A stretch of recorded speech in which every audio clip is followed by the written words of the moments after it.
Hey guys, welcome back to my channel. Today I'm doing my 22-week pregnancy update. I am at 22 weeks and 6 days today, and there has been quite a few crazy days in the past week, so I'm super excited to share all of that with you guys. So if you're excited to hear what's been going on the past week, then go ahead and keep on watching. Surprise, surprise, I am out of breath yet again in another video, but that's just the way it is these days. Also, if you hear a lot of echoing, I am actually in the baby's room filming this video, and there's nothing in here right now, so it's a little bit echoey, so I apologize for that. Hopefully we can start fixing this room up really soon and it won't be quite so echoey. So we're just gonna go ahead and jump right on into this update. Starting out this week, I felt like there was nothing major going on. It was just gonna be a chill week, and boy was I wrong. On Christmas Day, so I don't know how far along I would have been, but a few weeks into my 22nd week of pregnancy, I started having Braxton Hicks. And again, this started on Christmas Day, and it's completely normal for me to have Braxton Hicks. I have Braxton Hicks pretty early on in all of my pregnancies. I just feel a lot of tightness. You can definitely, if you've had a baby before, you can definitely tell that it is a practice contraction. So it acts like a real contraction in the sense that it squeezes and it's super tight, but there's no pain associated with it. Now, I started having Braxton Hicks Christmas around like 4 or 5-ish, and when it started, I didn't think anything of it. I have Braxton Hicks contractions pretty regularly, so not regularly in the sense that I can time them, just like every day I'll get a few, and that's completely normal. I didn't think anything of it whenever it started out, so it was completely fine. I just drank some water, which is normally what I do when I start getting them, because sometimes if you just drink a little bit of water and just relax, they will go away. So I just drank some water and relaxed on the couch. It was Christmas. We do have 3 kids.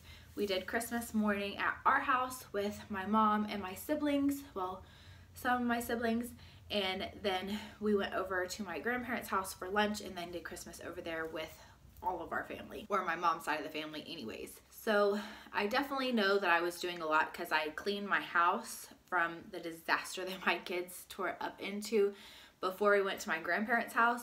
So we had woken up really early, did presents, I cooked breakfast, and then I cleaned everything before we went to my grandparents' house. So whenever I noticed the contractions, I was like, I've just been doing too much. I sat down on the couch and I drank a bottle of water, hoping that they would go away, and they didn't. I was having them every 20 minutes. It seemed like for several hours. I was still having them whenever we got back home later on that evening around 7-ish. So they had been 20 minutes apart. I had been getting them for several hours at that point. And at this point, I still didn't really think much of it. I thought it was weird that I was getting so many back to back, but it's my 4th baby. My body just knows what to do to prep for labor, so I didn't think anything of it. We got home, I drank another bottle of water, got the kids to bed, and laid down on the couch, and they were still happening, except for they were getting closer together. So at this point, they were in between 10 and 15 minutes apart, and I could feel that they were getting stronger. They still didn't hurt, but I could feel that they were getting stronger. So they kept on going,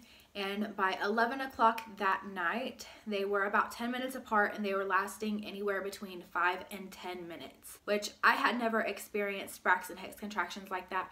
You don't even have real contractions for 5 to 10 minutes. So, and they were pretty strong too, where at this point, it was getting uncomfortable enough to where it did have a little bit of pain associated with it.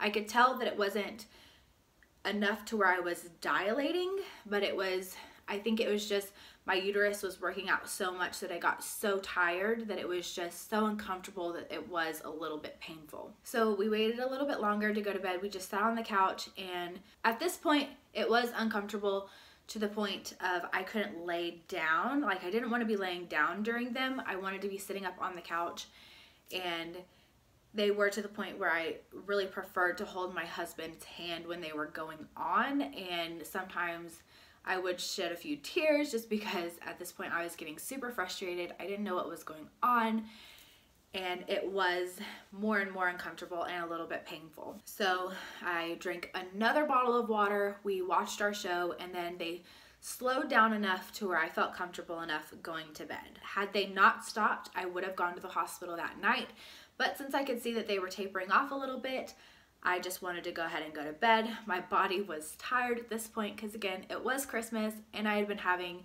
those Braxton Hicks contractions for quite some time, and it does wear you out. Or it did wear me out in the sense that they had been going on for so long, and I was just ready to relax. So the next morning, the day after Christmas, I woke up and I didn't notice them right away, so I was like, okay, everything's fine. It was just a fluke. And I had my cup of coffee and started my day. And my husband had left for work shortly after I woke up. Like, he woke me up like 30 minutes before he was about to leave so that I would have a chance to wake up and be awake a little bit to make sure I could take care of the kids before he left. And it wasn't but like a few minutes after he left that I had another Braxton Hicks contraction. Again, I normally do have Braxton Hicks contractions pretty much every day. I do have a few every day, so I didn't think anything of it whenever the first one came around, but then 20 minutes later I had another one, and then 20 minutes after that I had another one, and I could see that we were just going back into the same pattern that I was yesterday, except for this time I couldn't really relax because I do have a 2-year-old, a 4-year-old, and a 6-year-old. So I couldn't really like lay on the couch and relax all day. So I ended up trying to get a hold of my doctor, which it was before 9. So I couldn't get a hold of her. Nobody was in the office. And then I did try and call the on-call OB, whoever that might have been. And I couldn't get anybody on the phone. So I called my mom and I was like, are you off work today? I was having a lot of Braxton Hicks contractions last night and it seems like they're coming back again. And I'm just so tired from them. I don't know if I was having them while I was asleep, but you could just tell that like it was just worked out a lot. Like, I don't know how to explain that, but my uterus was tired, so tired. And I was like, it almost felt like after each one, I felt like I had just done a workout. So they were significant. I mean, they were pretty strong. They weren't painful at this point. So I don't think that they were as strong while I was sleeping, but I could definitely like feel that I was just tired down there. Anyway, so I called my mom and I was like, I'm gonna call labor and delivery and see what they say, but I'm nearly positive they are going to want me to come in, because on top of this, normally, and I mentioned this in my last update, there is a pattern to her movements. And normally she wakes up and is crazy active as soon as I wake up in the morning, and she was not moving at all. And it had been about an hour after I had gotten up that all of this started happening. She wasn't moving, so I went ahead and I was like, you know, I'm just gonna check her heart rate really quick, just because maybe that'll give me some peace of mind, and then maybe I can wait out a little bit longer to see what's gonna happen. So I hung up with my mom, and she was on call at this point. She knew that she was probably going to end up with my kids so that I could go get checked out. But I went to my bathroom and I do have a little at-home Doppler. It's pretty good. It's just really old and the battery's dying on it, and I can't find the charger. So it like makes it to where it's really hard to hear on it. But she's pretty big at this point, and I've never had a problem finding any of my kids' heartbeats.